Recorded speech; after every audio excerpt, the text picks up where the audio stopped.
Some men spend their whole lives trying to prove they belong at the table. I spent mine quietly building the table, then setting it on fire when the wrong man told my son he wasn't good enough to sit at it. Remember that, because everything that follows makes a lot more sense when you understand that about me. Welcome to Dad Raw Revenge. Grab your coffee, get comfortable, and remember the people in these stories had every chance to behave themselves. They just chose wrong. Drop a comment, hit that like button, and make sure you're subscribed. Trust me, you're going to love it here. It was a Tuesday morning in early October. Cincinnati, Ohio. The kind of crisp fall morning where the sky looks like God freshly painted it. Pale blue, sharp edges, leaves turning burnt orange along Riverside Drive. I was in my garage on the east side of Anderson Township, elbow deep in a '67 Mustang restoration I'd been nursing for 3 years, when my phone buzzed. Nolan. Why is he calling at 9:40 on a Tuesday? Boy's supposed to be at work. Almost. Nolan. What's up, son? Silence. Then, breathing. The kind of breathing a grown man does when he's trying real hard not to fall apart in front of his father. Dad. His voice cracked on just that one word, and my whole chest tightened. I'm at Alms Park. Can you just come? I was already pulling off my work gloves. Don't move. I found him on a bench near the east overlook, the one that faces the river, where Nolan used to fish with me when he was 9 years old. Except this time he wasn't 9. He was 34, sitting with his shoulders caved in like something invisible was pressing down on them. And next to him, little Eli, 5 years old, backpack on his lap, eyes wide and quiet. The way kids get when they know something is wrong, but nobody's told them what yet. He had a juice box in one hand and his grandfather's old Cincinnati Reds cap on his head, the one I gave him last Christmas. 2 duffel bags sat at Nolan's feet. 2 bags. Oh, Lord. I didn't say anything at first. I sat down on the other side of Eli, put my arm around my grandson, and looked out at the Ohio River for exactly 4 seconds. Then I looked at my son. Why aren't you at work? Nolan laughed. It wasn't a happy laugh. It was the kind that comes out when everything hurts so bad that laughing is the only thing left. I got fired. Dad, fired. I repeated it flat. From Weston Flow Enterprises. Yeah. The job you've had for 6 years? Yeah. I nodded slowly. Okay. Cole, stay level. And the bags? He rubbed the back of his neck. Wouldn't look at me directly. Benjamin came over last night? To the house? Said he'd been talking to people at the company. Turns out he knows the regional director. He paused. He's the one who made the call. Dad, he got me fired. The river kept moving. Leaves kept falling. Eli kept sipping his juice box like the world wasn't quietly combusting around him. Benjamin Wilson, I said, your father-in-law. My former father-in-law. Nolan's jaw tightened. Amelia filed papers this morning. I turned to look at him fully then. All of this happened since last night? He told her to. His voice dropped low, almost a whisper. He called her after he left our house and told her that if she stayed married to me, he was cutting her off completely. Said our bloodline he stopped, swallowed. Said our bloodline wasn't worthy of the Wilson name. Bloodline. I sat with that word for a moment. Just let it sit there between us like something that had been dropped and nobody wanted to pick up. Dad. Nolan finally looked at me. His eyes were red. I don't know what I did. I gave that family everything. 6 years. I coached Benjamin's nephew's Little League team. I showed up to every Wilson family dinner. I fixed that man's back porch with my own hands. His voice broke again, and he just threw us out like we were nothing. Like Eli was nothing. Eli looked up at the sound of his name. Grandpa, he said seriously, holding up his juice box. It's grape. I looked at that little boy, his father's eyes, my father's nose. 5 years old and completely unbothered because he trusted that the adults around him had it handled. He's right to trust that. Son, Grandpa's got it handled. I stood up, slow, deliberate, the way I do when my mind is already 3 moves ahead and my body's just catching up. Grab the bags. Nolan blinked. What? The bags. Nolan. Grab them. I reached down and took Eli's hand. We're not doing this on a park bench. Dad, where are we? Get in the car. He knew that voice. Every son knows that voice. The one that doesn't argue with. He grabbed both bags without another word. We drove east on Route 50, then merged onto I-275. Nolan kept looking at me sideways, waiting for me to explain, waiting for me to say something reassuring or emotional or fatherly. I turned on the radio instead. Johnny Cash. Appropriate. Dad, you're scaring me a little. Good. I checked my mirror. Means you're paying attention. Where are we going? Where are we going? 32 years I kept this quiet. 32 years of early mornings and late nights and handshake deals and reinvested profits and not one word to anybody. Not my neighbors, not my brother, not even Nolan's mother. God rest her soul. Not the full picture, anyway. 32 years of being the man in the modest house on the modest street, driving the modest car because I watched my own father get robbed blind the moment people knew what he had. I wasn't making that mistake. But Benjamin Wilson just made a different one. He looked at my son, my blood, and decided we were beneath him. He pulled strings to destroy Nolan's career. He broke up my son's family. He sent my grandson to a park bench with 2 duffel bags.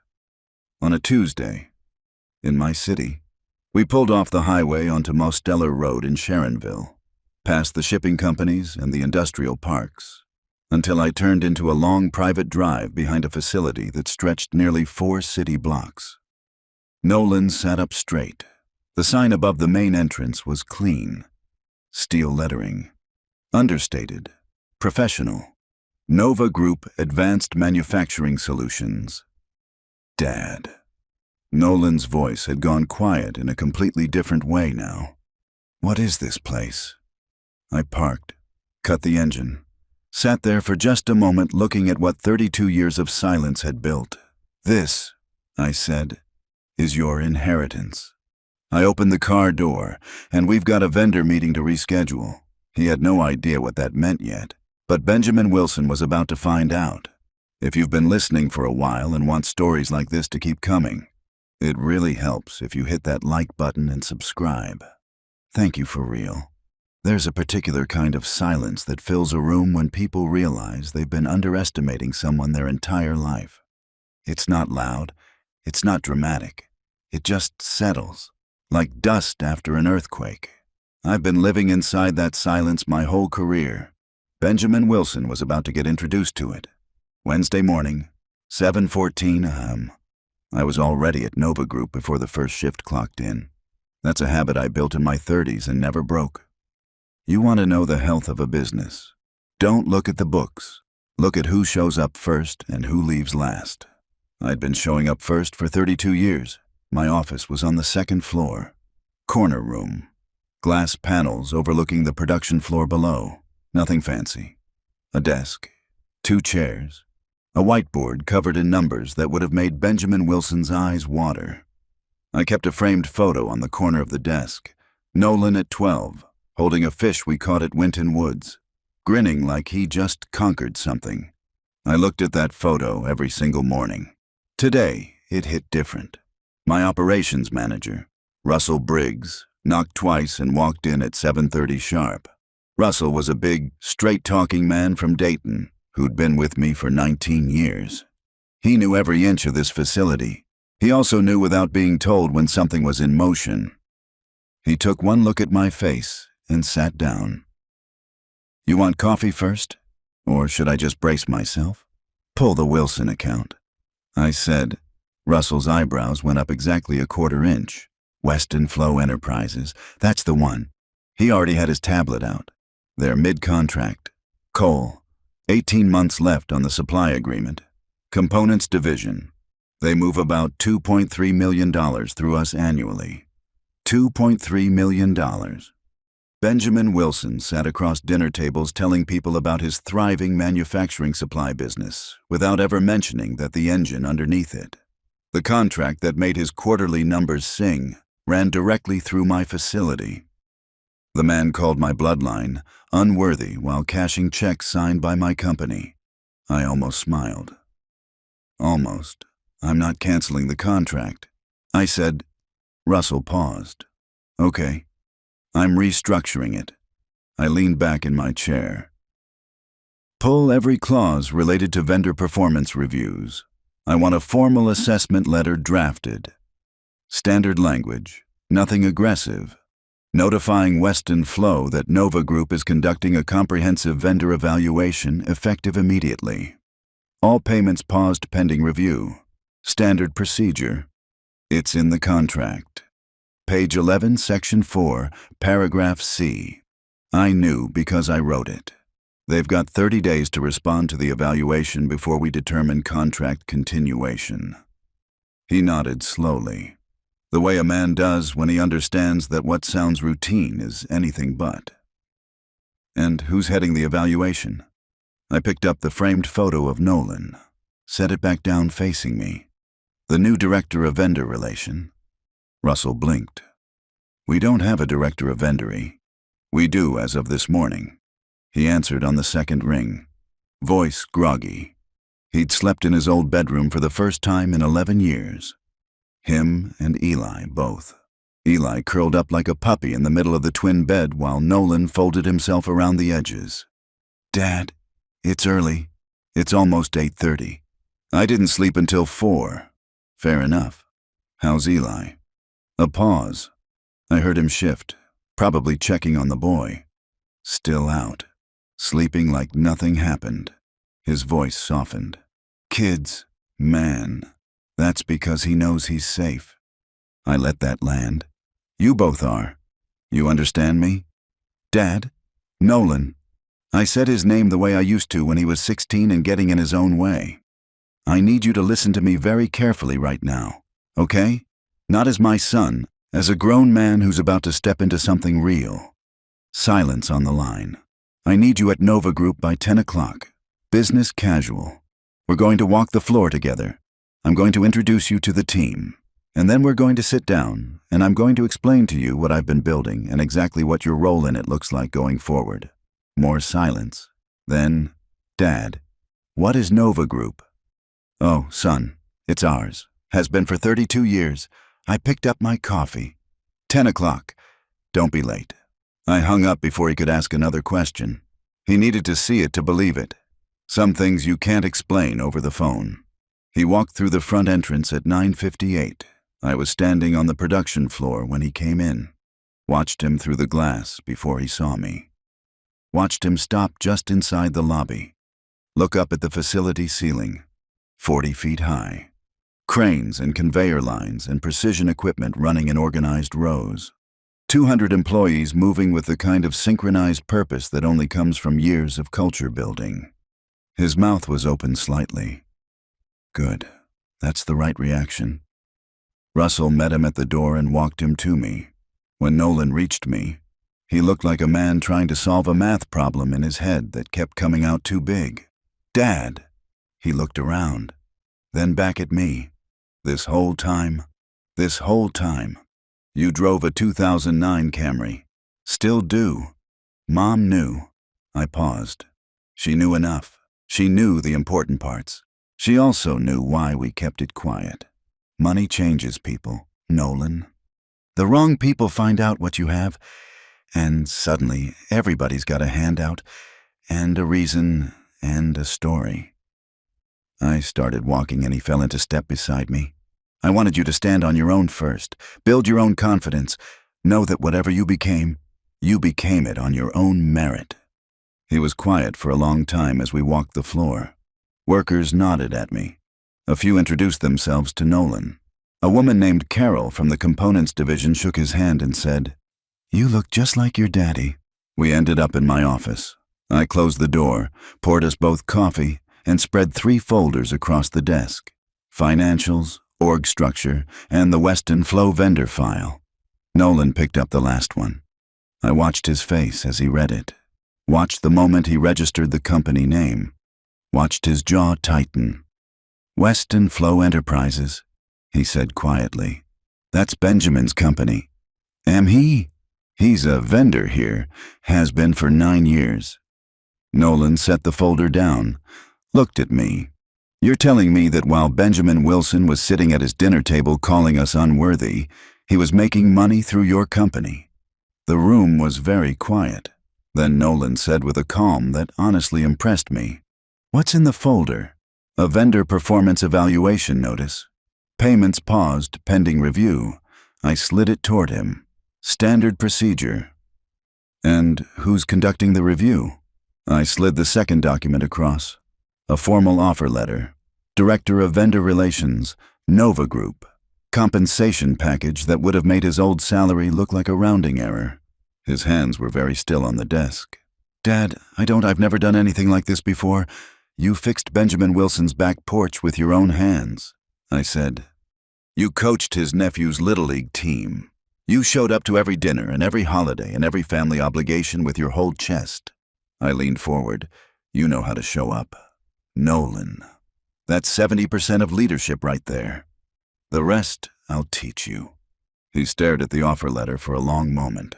"Come on, son. Pick it up." He picked it up. "When Benjamin gets that evaluation notice," he said slowly, "he's going to know something's wrong. He's going to make some calls." I agreed. "He's going to ask around, and eventually," I sat back, "he's going to figure out whose building he's been in for 9 years. Nolan looked at me. "And then what?" "Oh, that's the best part. Then," I said, "he's going to have to call you." The silence that followed was the most satisfied silence I'd felt in 32 years of building something in the quiet. Nolan set the offer letter down, picked up a pen from my desk, signed it. Benjamin Wilson's evaluation notice went out at 4:47 p.m. that Wednesday. By Thursday morning, I had 3 missed calls from a number I didn't recognize. I recognized it. I let it go to voicemail every time. He wasn't ready to talk to me yet. He needed to talk to Nolan first, and Nolan, for the first time in 2 days, was sleeping just fine. Nolan was standing when Benjamin walked in, not sitting behind the desk trying to look powerful. Standing, relaxed, jacket on, hands easy at his sides. The office was clean and quiet, afternoon light cutting through the Cincinnati gray outside the windows. The production floor humming at steady rhythm below like a heartbeat that had never once skipped. He looked, if I'm being completely honest, like a man who had been there his entire life. Benjamin stopped in the doorway. The silence lasted exactly 4 seconds. I counted from the hallway where I stood just out of view, close enough to hear everything, far enough to let my son have his room. "Nolan." Benjamin's voice was careful, measured. The voice of a man who'd walked into a room expecting one thing and was already quietly recalibrating. "Benjamin." Nolan gestured to the chair across the desk. "Thanks for coming in. Have a seat." In a room that Benjamin Wilson had been funding for 9 years without ever knowing whose name was on the deed. I heard the chair move, heard the stillness that followed. The particular stillness of 2 men who have shared family dinners and holiday tables and backyard conversations now sitting across from each other in a completely different kind of room. "I think there's been some misunderstanding," Benjamin started, smooth, practiced, the tone of a man accustomed to reframing situations in his favor. "About the evaluation notice. We've been a loyal vendor to this company for nearly a decade, and I think if we just talk through the numbers, the relationship has always been mutually benefit. There's no misunderstanding." Nolan said, not loud, not sharp, just final. "Nova Group conducts regular vendor evaluations. It's standard procedure. It's in your contract." The briefest pause. Page 11, Section 4, Paragraph C. Silence settled over the room like fresh concrete. "Nolan." Benjamin's voice dropped a register, softer now. The involuntary softness of a man feeling the floor shift beneath him. "Look, I understand things between our families are complicated right now. I understand there are emotions involved, and I'm not dismissing that. But business is business, and I don't think we need to let personal matters cloud what has been a very productive, professional, you're right, Nolan said. Business is business. Benjamin paused. Hadn't expected agreement. Which is why I want to be completely professional about what happens next. I heard movement. The quiet slide of a folder across a desk surface. There it is. I've had our team prepare a revised vendor agreement. Nolan continued. New contract, restructured terms, fair pricing, realistic delivery benchmarks, standard performance clauses, nothing punitive, nothing personal, heavier. Benjamin was reading. I could picture it. The man in the charcoal suit, silver hair. 9 years of comfortable assumptions dissolving line by line as he worked through a document prepared by the son he'd thrown out of his daughter's life 4 days ago. 4 days. Benjamin Wilson had turned our world upside down on a Monday night, and by Friday afternoon, his entire business lifeline was sitting in Nolan Edwards' hands in a building Cole Edwards owned. God has a sense of humor. He just doesn't always show his hand early. This is, Benjamin started. Stopped. These terms are reasonable. I know they are. Nolan said simply. I wrote them to be. More silence. Nolan. Benjamin's voice had changed again. Something underneath it now that hadn't been there when he walked in. Something older, quieter. Like a man who'd been carrying something heavy for a long time and could feel his grip finally going. What I said about your family. About your. He stopped on the word. Couldn't quite get it out the second time. I was wrong. I've been wrong about a lot of things for a long time, and I told myself it was principle. No, it's okay. I forgive you. I appreciate that. The honest response of a man who's been wounded and isn't pretending otherwise. The evaluation will run its course. Nolan continued. Whatever happens professionally, happens professionally. But Eli needs his grandfather. His mother's father. Whatever that relationship looks like going forward, that's between you and God and your daughter. My jaw tightened in the hallway. Not from anger, from recognition. Because that's the most honest thing Benjamin Wilson had ever said in my presence, and he didn't even know I was there to hear it. Nolan let the words sit. Didn't rush to fill the space. Didn't offer cheap comfort or easy absolution. He let the man breathe inside his own truth for a moment, which, if you ask me, was more grace than Benjamin Wilson had earned, and more character than most men his son's age could have managed. I appreciate that, Nolan said finally. Steady, warm, but not weak. Genuinely. Then, but I need you to understand something, Benjamin. His voice was quiet now. The kind of quiet that commands a room better than volume ever could. Not as a vendor, not as your former son-in-law, as a man. I stopped breathing. My father built something extraordinary. 32 years. Quietly. Without asking anyone's permission or approval or validation. Another beat. He built it for our family. For our name. For Eli. I could hear the steadiness in every syllable. No tremor, no performance, just truth. You looked at us and saw a bloodline that wasn't worthy. You made a phone call that cost me my job. You pressured my wife into walking away from her marriage. The room was absolutely still. And somehow Nolan's voice stayed level even as the weight of those words filled every corner of that office. You ended up sitting across from me in our building. Reviewing a contract that determines whether your company survives next quarter. Nobody moved. Nobody spoke. Then Nolan slid something else across the desk. A pen. My father taught me that real power doesn't humiliate. I closed my eyes in the hallway. It just makes things very, very clear. The silence that followed was the longest 8 seconds of my life. Then, the quiet, unmistakable scratch of a pen. Moving across paper. Benjamin Wilson signed the contract. Nolan signed it after him. Calm. Deliberate. The way a man signs something he's already decided. Nobody said another word about bloodlines. Nobody made a speech. Nobody twisted the knife or raised a voice, or did anything that needed to be done because nothing needed to be done anymore. Everyone in that room knew who won. Nobody said it out loud. They didn't have to. I walked downstairs, not into the meeting. I never went into the meeting. I walked out to the parking lot, stood next to my 2009 Camry, and looked up at the gray Cincinnati sky for a long, quiet moment. 32 years. Not one day of it was about revenge. Not really.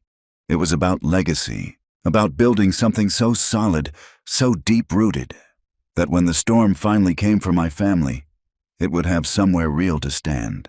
I thought about my father pressing $8,000 into my hands with everything he had in his eyes. I thought about Nolan at 9 years old fishing at the river, grinning like he'd conquered the world. I thought about Eli in that Reds cap, serious as a judge, telling me his juice box was grape like it was the most important information I'd ever need. Bloodline. Benjamin Wilson had called our bloodline unworthy. This was our bloodline. A grandfather who built in silence. A father who showed up without flinching. A grandson who didn't know yet what was being preserved for him, but would spend the rest of his life inside the proof of it. There is no amount of money, no corporate contract, no charcoal suit that measures that. I got in my car, turned on Johnny Cash, and drove home in my modest car from my company through my city. The same way I'd driven home for 32 years, quietly, completely, undefeated.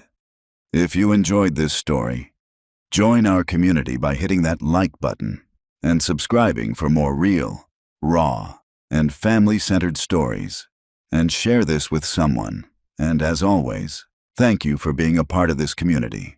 I will see you on the next